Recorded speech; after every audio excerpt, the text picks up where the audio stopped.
Hello दोस्तों, सना Thakur module 8 में आपका स्वागत है।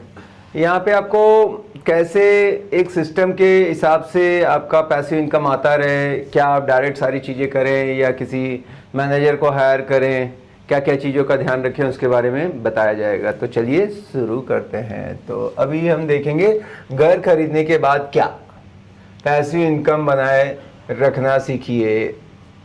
एक ऑनगोइंग इनकम जो होता है ना, रॉयल्टी नेचर, पैसिव इनकम कैसे बनी रहेगी। Self management versus hiring a property manager. Self management में क्या होगा, सब आपको करना है। जब आप प्रॉपर्टी रेंट पे देते हो तो डेली टास्क आते हैं, रेंट लेना, रिपेयर करवाना, टेनेंट से बात करना। अब इतना भी नहीं होता है ये, पर फिर भी अगर आप नजदीक हो तो ओके, पर आप दूसरे शहर में रह रहे हो तो बेटर है कि कोई ना कोई या तो केयर टेकर हो, या तो ब्रोकर सब देख लेता है, या तो मैनेजर भी रहते हैं। तो ये आपके ऊपर है, क्योंकि मान लो आपने घर दिया, अब वो खाली हो गया तो जाके कोई टूट फूट तो नहीं है, कोई चेक करे तभी तो आप डिपॉजिट रिफंड करोगे। अगर है टूट फूट तो क्या खर्चा आएगा, और कोई दिक्कत है तो आप कहाँ ढूंढोगे, प्लम्बर कहाँ है, क्योंकि एक दो दिन के लिए आओगे। तो इन चीजों का कैसे ध्यान रखें, ठीक है। तो आप दो ऑप्शन में से एक चूज कर सकते हो। सेल्फ मैनेजमेंट, आप सब कुछ खुद हैंडल करते हो, कॉस्ट सेविंग होती है उसमें, लेकिन टाइम और एनर्जी लगती है। प्रॉपर्टी मैनेजर हायर अगर करोगे तो प्रोफेशनल सर्विस मिलती है। रेंट कलेक्शन तो अब मतलब बता रहे हैं ये सबके लिए, क्योंकि बट नॉर्मली है कि भाई हर महीने निकल जाए अकाउंट से, वो सबसे बेस्ट रहता है। ऑनलाइन ही ट्रांसफर, ऐसे नहीं कि पहले कैसे होता था कि जितने महीने का है उतने पोस्ट डेटेड चेक लेते थे हम लोग, 11 महीने का तो 11 चेक वो डाल देंगे अपने, 5 तारीख का डेट था, 5 तारीख को डालते रहेंगे। आजकल तो सब ऑनलाइन हो जाता है, क्रिएट करके रख दिया अकाउंट, तो वो ज़्यादा प्रेफर्ड करो। टेनेंट स्क्रीनिंग, ये एक बहुत ज़रूरी चीज़ रहती है, क्योंकि मतलब पुलिस वेरिफिकेशन तो आप जाते हो, दे देते हो, वो ठप्पा लगा के दे देते हो गया, सबका जाके स्क्रीनिंग। पर जो आप ना खुद उसका बैकग्राउंड चेक करो, मतलब पहले कहाँ रहता था किराए पे, उस ओनर का नंबर ले लो, बोलो मैं उससे बात करूँगा, वो क्या बताता है, वो बहुत काम की चीज़ है। या मान लो वो कोई कंपनी में काम करता है तो उसका ऑफर लेटर है क्या, लिंक्डइन वगैरह पे भी उसकी प्रोफाइल, बहुत सारी चीज़ें चेक कर सकते हो। तो ये प्रॉपर स्क्रीनिंग करके ही दो, नहीं किया तो फंसे, सावधानी हटी दुर्घटना घटी। और एक गलत टेनेंट आ गया ना तो आपके लिए हेडेक बन जाएगा। हमने मतलब ऐसे ऐसे लोग देखे हैं कि इतना सोफिस्टिकेटेड, एकदम आएंगे, इंग्लिश में फ्लुएंट बात करेंगे, बोलेंगे ये स्टफ, और उसके आड़ में कुछ और ही करते थे, कुछ और मतलब इलीगल काम। तो आपको समझ में ही नहीं आएगा, इतना अच्छे से वो बात करेंगे। तो बेटर है कि पहले सब मुझे अपने, ऐसा नहीं कि मैं मेरी फीलिंग आ रही है, इंट्यूशन पे जा रहा हूँ, सिक्स सेंस, ये सब नहीं भाई। पहले मेरे को 1 2 3 4 ये दे दो, कहाँ करते हो इसका ये दे दो, पहले कहाँ रहते थे ये दे दो, कहाँ एड्रेस प्रूफ, आधार कार्ड, पैन कार्ड, जो भी है। मेंटेनेंस सब कुछ हैंडल करता है। और ज़्यादातर ये जो फाइनेंस वाली चीज़ें ऑनलाइन हो गई है, मेंटेनेंस वगैरह भरना है, आप सब भर सकते हो, सोसाइटी से आप टच में रहोगे। हाँ, पर ये सारी चीज़ें अगर कोई करता है, आपको लगता है कोई होना अच्छा है, तो 8-10% मंथली रेंट, मतलब 10,000 है तो 1,000। अगर आपको बिल्कुल ही हेडेक नहीं चाहिए, डिफरेंट, मैं बोलता हूँ 80% में ब्रोकर हैंडल कर लेता है कोई ना कोई। पर अगर आपको एकदम रखना भी है तो ये इतने में अच्छी सर्विस आपको मिल सकती है। प्रो टिप, अगर आपके पास 1-2 प्रॉपर्टीज है, नियर बाय है, तो खुद मैनेज करो, सिंपल। अगर मल्टीपल या दूर की प्रॉपर्टीज है तो मैनेजर रखना बेटर है, आपको ज़्यादा परेशान ना होना पड़े, बैठे बैठे टाइमली रेंट आ रहा है। और ये आदमी कैसे हर 2-3 महीने में सरप्राइज चेक वगैरह करते हैं कि जाके देख लिया, 2 का एग्रीमेंट बना था, पता लगा 4 लोग रह रहे हैं, या जिसको दिया था वो सब लीज करके कहीं और घूम रहा है ना। तो वो सारी चीज़ें भी चेक करते रहना चाहिए बीच बीच में, या वो मैनेजर रखेगा तो कर लेता है, ठीक है। नेक्स्ट है tenant screening and rent collection. Tenant screening में क्या है, आधार, पैन, जॉब वेरिफिकेशन उसका ले लो, पुलिस वेरिफिकेशन जरूरी है, पास लैंडलॉर्ड से रेफरेंस ले लो उसके बारे में। कोशिश ज़्यादा करना है कि आईटी वाले को दे दिया झमेला नहीं, गवर्नमेंट एम्प्लॉय दे दिया झमेला नहीं, बैंक वाला है दे दिया झमेला नहीं। थोड़ा बहुत इशू आता है जो बिजनेसमैन ये सब इंटरप्रेन्योर ये बोलते हैं, क्योंकि बिजनेसमैन कोई है कर रहा है तो नॉर्मली ये होता है कि वो खुद का घर, क्योंकि उसको कौन सा ट्रांसफर होना चाहिए, ऐसा मैं समझता हूँ। तो आप देख लो कि कैसे देना है। तो कुछ चीज़ें ऐसी, मैं ऐसे ऑन रिकॉर्ड बताना भी अलग है, पर आप ऐसे ये करोगे तो अच्छा रहेगा। भले 2 दिन ज़्यादा लग जाए, खाली रहे 15 दिन, या 1000-2000 कम मिले रेंट, लेकिन ये सोचो कि मुझे भाई हेडेक नहीं चाहिए। जिसका सब बैकग्राउंड चेक कर लिया, प्रोफाइल चेक कर लिया, सब जगह से ओके तो मैं दूंगा। नहीं तो कुछ ऐसे लड़ो झगड़ो मत बोलना कि ठीक है यार, उसको ऐसे नहीं मुंह पे बोलना कि क्योंकि आप ऐसे हो इसलिए नहीं दे रहा हूँ। सेफर साइड ही रहो, क्योंकि आगे चल के फिर रेंट टाइम पे नहीं दिया, कब्जा करके बैठ गया, आप निकाल रहे हो, ऐसा हुआ है। और अब वो बोल रहा है कि ऐसा, वो चालू है उनसे, कौन, वो सब मैनेज भी कर लेते हो, पावरफुल लोग रहते हैं, सिस्टम को उंगली पे नचाते हैं, ऐसे लोग के नाद में मत लगो, ठीक है। तो जो जॉब वाला है, मतलब बोलते हैं ना सर्विस क्लास एकदम बेस्ट है, कोई टेंशन नहीं, क्योंकि वो यहाँ के है नहीं, उनको बार बार इधर उधर ट्रांसफ़र होते रहता है, हस्बैंड वाइफ दोनों वर्किंग है, कभी डिफ़ॉल्ट करेंगे नहीं पेमेंट में। Rent collection online payment prefer करो, सिंपल बात है। ड्यू डेट फिक्स होनी चाहिए, वो सब मेंशन होना चाहिए कि भाई 5 तारीख को आपका आ जाना चाहिए। अगर कोई नहीं दे रहा है, 2-4 दिन आगे पीछे हो रहा है, 1 बार 2 बार, उसको वैकेट करा दो, बोलो बॉस अपने को नहीं चाहिए, क्योंकि उसका कुछ तो भी फाइनेंस का प्रॉब्लम है। हर बार कुड़कुड़ी से अच्छा है कि जो लाओ जो टाइम पे दे। Late payment policy clearly define हो कि क्या होगा अगर ऐसा होता है तो।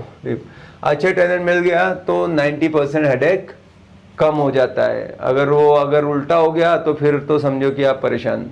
फिर आदमी सोचता भैया अब मेरे को प्रॉपर्टी रखनी नहीं है, पैसे इनकम गया बाढ़ में, अपना बैंक में रखूंगा, ये सब झमेले में पड़ना नहीं है।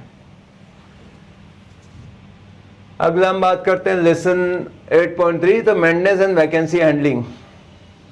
मेंटेनेंस क्या होता है? रेगुलर क्लीनिंग, प्लम्बिंग, इलेक्ट्रिसिटी, कुछ ना कुछ आ जाता है। नॉर्मली आजकल सोसाइटी जो होती हैं गेटेड कम्युनिटी में है, तो वहाँ पे ये सब रहते हैं सोसाइटी के, प्लम्बर, इलेक्ट्रिशियन और ये सारी चीज़ें। आप मैनेजर से अच्छा बना के रखो, फ़ोन करोगे वो आके, और जो भी उनके चार्जेस रहेंगे वो ले लेंगे, हर सोसाइटी में होते हैं। या फिर जो आपका केयर टेकर है या जो ब्रोकर है उससे भी आपने बता दिया, वो काम कर लेते हैं, क्योंकि उनको एक प्रॉपर्टी है, उसको मेंटेन करेंगे तो कंटिन्यूस बाद में भी बिजनेस आप उनको देते रहोगे। इमरजेंसी रिपेयर के लिए हैंडीमैन कॉन्ट्रैक्ट रेडी रखो। हाँ, तो मैंने बताया जैसे मैनेजर है सोसाइटी का, या अपने कुछ रेफरेंस रखो, जो कुछ लगे तो उनको बोल दिया, काम फटाफट हो जाएगा। सोसाइटी चार्जेस टाइम पे भरो, मेंटेनेंस रहता है सोसाइटी का, वो अपने टाइम से भरते रहो, नॉर्मली क्वार्टरली आ जाता है, आप भर दो। कभी कभी सोसाइटी में ऐसे बहुत सारे रहते हैं कि आप पूरा 1 साल का इकट्ठा भर दोगे तो आपको 1 साल का वेव ऑफ कर देते हैं, ऐसा भी करती हैं, तो आप वो टाइमली भरो, अच्छा है। अगर वेकेंट रह गया तो क्या है, हर मंथ बिना टेनेंट का मतलब नुकसान, घर खाली रखा तो लॉस है ना। तो ऐसा कोशिश करो कि वो कभी खाली ना रहे। उसके लिए 30 डेज पहले टेनेंट से नोटिस लो। हम बोलते हैं ना, नोटिस पीरियड डालते हैं 1 महीने का, 3 महीने का, या ऐसा रखते हैं कि लॉकिंग पीरियड होता है। अगर कोई फुली फर्नीचर मांग रहा है तो ऐसे बोलते हैं 1 साल का कम से कम लॉकिंग का मतलब है कि भाई भले आप 3 महीने में खाली करोगे, मैं 1 साल का आपसे पैसा लूँगा, क्योंकि आपने जब बोला फैन लगाओ, लाइट लगाओ, गीज़र लगाओ, ये करो, पेंटिंग करो, आप 3 महीने बाद खाली कर रहे हो, मेरा ये सब लॉस हो गया ना, अभी दूसरे को दूसरा करते जाऊँगा। तो अगर ये सारी चीज़ें डिमांड कर रहे हो तो लॉकिंग पीरियड भी डालते हैं। कमर्शियल में बहुत ऐसा होता है, नहीं तो कमर्शियल में कोई आया, उसने पूरा सेटअप किया अपना ऑफिस, फिर ओनर को लगा भी मेरे को बेचना है, 2 महीने में बोला तो बर्बाद हो जाएगा। तो लॉक-इन पीरियड भी होता है कि इतने नोटिस पीरियड, लॉक-इन पीरियड ये सब रहता है। नॉर्मली रेजिडेंशियल में 1 महीने का रहता है, जिससे कि क्या होगा, टेनेंट को मान लो कि वापस कुछ काम आ गया, जा रहा है 6 महीने में, तो उसने बोल दिया कि सर मुझे जाना पड़ेगा, तो वो दूसरे को दिखाता रहे कि वो खाली करके जाएगा, फिर ढूंढना चालू करेंगे, फिर वो आगे महीने से लेगा, तो 1-2 महीने का रेंट का लॉस होता है। या इसको भी बेचना है, जो ओनर है वो एकदम तो नहीं बोलेगा कल घर खाली कर दो, तो 1 महीने बताएगा जिससे कि वो भी आगे ढूंढ ले। तो ये भी उसमें मेंशन करना चाहिए। 30 डेज का नोटिस पीरियड। जल्दी से न्यू टेनेंट ढूंढने के लिए brokers and online portal use करो। अगर खाली आप अपना बोलोगे तो नहीं होता है, आप 2-3 तरीके कर सकते हो जिससे आराम से रेंट पे चला जाए। एक तो जो भी सोसाइटी में, उस सोसाइटी के ग्रुप में बस डाल दो कि मेरा फ्लैट अवेलेबल है, बहुत जल्दी हो जाता है। नो ब्रोकर की वेबसाइट है, वहाँ पे जाके डाला, क्योंकि लोग चाहते हैं कि ब्रोकर के थ्रू नहीं डायरेक्ट लें, जिससे उनको ब्रोकर 1 महीने का 45 डेज का रेंट चार्ज करता है एज ए ब्रोकरेज, तो वो बचाने के लिए हो सकता है डायरेक्ट चाहे तो वहाँ पे डाल दो। ऑनलाइन पोर्टल है मैजिक ब्रिक 99, वहाँ पे डाल दो, तो जिससे आपका खुद भी आप डाल रहे हो, ब्रोकर को भी बता रहे हो और सोसाइटी ग्रुप में भी डाल रहे हो, तो आपका कभी ऐसा नहीं होगा कि खाली रहेगा। 100% हो ही जाता है फिर। पर खाली एक को बता के और बैठ गए एक ब्रोकर को, अब उससे नहीं हो पा रहा है तो आपका 2-3 महीने खाली है, तो सोचो बहुत लॉस कर देगा वो। इसलिए कंपटीशन इज ऑलवेज बेटर। सबसे बोलो जो पहले कर दे उसके साथ। तो किसी से ऐसा नहीं कि मैंडेट दे दिया कि जो करूँगा मैं आपके थ्रू करूँगा, बोल देना मैं सबको बता रहा हूँ, जिससे भी पहले हो जाएगा हो जाएगा। प्रॉपर्टी खाली होने से ज़्यादा महंगा कुछ नहीं सबसे, क्योंकि आपका EMI चालू है, प्रॉपर्टी भी खाली है। और खाली प्रॉपर्टी में क्या है, समझो बारिश है, पानी आके टेरेस पे रुका हुआ है, इधर उधर जाएगा, मच्छर होंगे, कचरा होगा, टूट फूट जाले लगे रहेंगे। इससे अच्छा कोई रहा है तो मेंटेन भी है। तो ऐसे ध्यान रखो कि कभी खाली ना रहे प्रॉपर्टी, क्योंकि डबल लॉस है उसमें। तो क्या टेनेंट का पाइपलाइन बना के रखो हमेशा। नेक्स्ट अभी हम देखते हैं automation tools for rental management. Technology से काम आसान हो जाता है और आपका टाइम बचता है। तो क्या क्या टूल्स हैं, जैसे बताया था नो ब्रोकरहुड है ना, RentoMojo, MagicBricks, owner app, ऐसे बहुत सारे हैं जहाँ पे आप बता सकते हो। Rent reminders, auto rent receipt, ये सब भी वहाँ हो जाता है। मेंटेनेंस ट्रैकिंग आप कर सकते हो, लीज रिन्यूअल अलर्ट्स, वो सब आ जाते हैं। बहुत सारे ऐसे ऐप वगैरह हैं, पर इनकी ज़रूरत नहीं पड़ती, बड़ा सिंपल है। हाँ, पर आपके पास बहुत सारी प्रॉपर्टी है, मतलब 20-30, तो आपको पता नहीं किसका कब खाली हो रहा है क्या है। हमारे पास था दुबई का एक, उसको पता ही नहीं है, उसको रेंट नहीं आ रहा है एक प्रॉपर्टी का 2 साल तक, उसको ध्यान ही नहीं, क्योंकि इतनी प्रॉपर्टी है सब आ रहे हैं। फिर उसने कभी एक बार चेक करने गया तो बोला इसका आ ही नहीं रहा है। मैंने कहा वाह, 2 साल तक उसको पता ही नहीं कि मेरे ये वाली, क्योंकि वो बहुत मल्टीपल प्रॉपर्टी थी।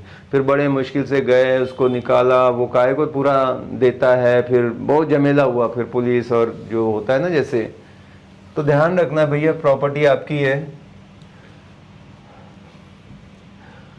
आप गूगल शीट और कैलेंडर भी यूज़ कर सकते हो। गूगल शीट एकदम सिंपल, उसमें डाल दिया, कैलेंडर है गूगल का जिसमें सब आपको उसकी इन्फॉर्मेशन आती रहेगी, तो आप ट्रैक कर सकते हो हर एक चीज़ को। एक सिस्टम बना दो, दिमाग में हर चीज़ रखने जाओगे तो नहीं होता है। आजकल बहुत इजी है, एक बार बैठना करेगा, एक बार ढंग से सिस्टम बना दिया, बस आपको देखने की जरूरत, कहीं से भी आप अपना मोबाइल पे सब चेक कर सकते हो। इसका रेंट आ गया, इसका ये कब खाली कर रहा है, कब दूसरा आएगा, कैसे भेजना है, सब ऐसा 1 2 3 फटाफट हो जाएगा। पैसिव इनकम का असली मैजिक तभी होता है जब सिस्टम सेट हो और आपको डेली काम ना करना पड़े, क्योंकि पैसिव इनकम ही यही है कि कल के बाद मुझे पैरालिसिस भी हो जाए तो एक पैसा भी मेरे एफर्ट से नहीं है, फिजिकल एबिलिटी की ज़रूरत नहीं है, बैठे बैठे पैसा आएगा। अब धीरू भाई अंबानी साहब चले गए तो क्या उनका कोई रिलायंस बंद पड़ा? सिस्टम बना था, ऑटोमेटिक चल रहा है। क्योंकि वो चले गए तो उनके एम्प्लॉय तो छोड़ के नहीं जाएंगे ना, वो तो हाथ पैर जोड़ के भी काम करने वाले, मतलब वो एक सिस्टम है जो काम कर रहा है।